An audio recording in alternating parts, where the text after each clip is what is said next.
Hey Ugo, how much easier do things feel for you now here in year two as you had the rookie year underneath your feet and having to get thrown into that this week? It seemed like you were definitely ready to for everything that was thrown at you. I feel like everything, felt kind of slowed down for me. The physical aspect and the mental aspect. Having that year under my belt really like helped me out a lot. Once I got out there with my opportunity, I just cut it loose. And I know you'd mentioned this offseason using the Green Bay game kind of as motivation to see it then put into action like that, where you've got a handful of tackles and breakups and stuff. It was it kind of good to see it pay off like that. Yeah, that's just the beginning. Like I said, that's been my motivation. What happened in Green Bay. Hopefully, I continue to carry that chip on my shoulder as well. John Boyle. Yeah, Hugo, I was just gonna kind of to build off that. Just where do you feel like you've grown the most as a player from where you were last year to where you are right now? I feel like I've grown a lot in the physicality part. I'm really taking a lot of effort into getting off on blocks, getting physical and tackles. Just being nasty in the trenches. Bob.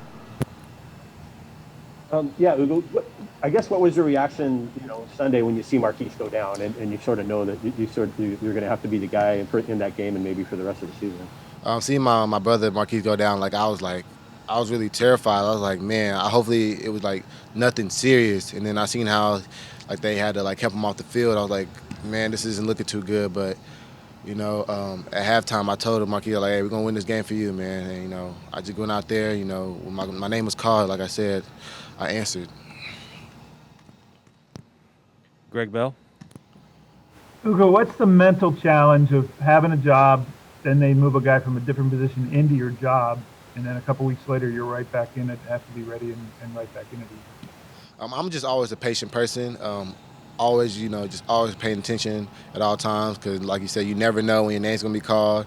Life is very unpredictable, so I always just been that person just to staying ready. Thank you. Corbin. Hey, Ugo, you got to play a lot of snaps against Julian Edelman, widely regarded one of the best slots in football. How frustrating was it on a few of those plays that you had near perfect coverage and somehow Cam Newton was able to thread the football in there? Man, that was very like to this day that still bothers me because that just shows how good quarterbacks can put the ball in places where DBs can't get it, no matter how good the coverage is. So good thing I have Russ on my team, so I could harp on that a little bit more in practice. Make sure I'm in better coverage and I'm finishing on the ball. Michael Sean. Ugo, where'd you train this offseason and who are you training with? I trained and back at home in Nashville, Tennessee with Jeremy Holt. I was training with Kevin Byard, Corn Elder, Tyrell Dotson, George Kittle, Derek Barnett. All the guys we're all from Tennessee, so we all trained together. What was the emphasis while you were training this offseason? You said what were the emphasis? Yeah. My emphasis, I was really training a lot with my man coverage. Trying to get hands on receivers. Being tight in coverage. And trying to guard as many different receivers as I can. Cause when it comes to season start, I'm guarding different type of receivers. And every receiver does different releases. They run routes different. So I'm just trying to get a feel of how I can adjust to different type of players. Yeah. Masvita. Hey, Ugo, going back to being nasty in the trenches, how much is that being physical and also film study and just kind of knowing when to be physical from studying film? Yeah, with the nickel spot, you gotta run like a corner and you gotta hit like a linebacker. And with that, the film study is just all about putting yourself in the right position. Because certain things, certain the lineups, certain down the distance, where the ball is, will all give you. These are all tendencies to put you in a position to make a play. Matt Calkins. Hey Ugo, I know Bobby was instrumental in that last play, just kind of get everyone set up. I'm just curious in general, even if the stats aren't always there, what kind of presence does Bobby have on the field, or what does his presence do just to change the game in general? His presence is like unbelievable, man. I've never played with a player like him. That's always to the ball, never gets tired, always knows what's going on.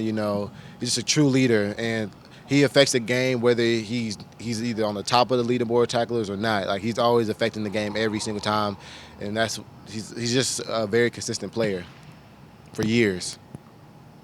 Last question, Brady. Hugo, hey, I'm wondering just from your perspective as a defensive back, what makes Jamal Adams such an effective blitzer? I feel like what makes Jamal Adams an effective blitzer is his feeling for it. He has a natural knack to get to the ball. You know, he knows how to time it up. He knows how the great angles to take. And he's been doing this since college. I've been watching him since college, and he's been showing the same type of tendencies, and and he's been consistent with it. And he has a God-given ability for that, for sure. Thanks, Hugo. Thank you.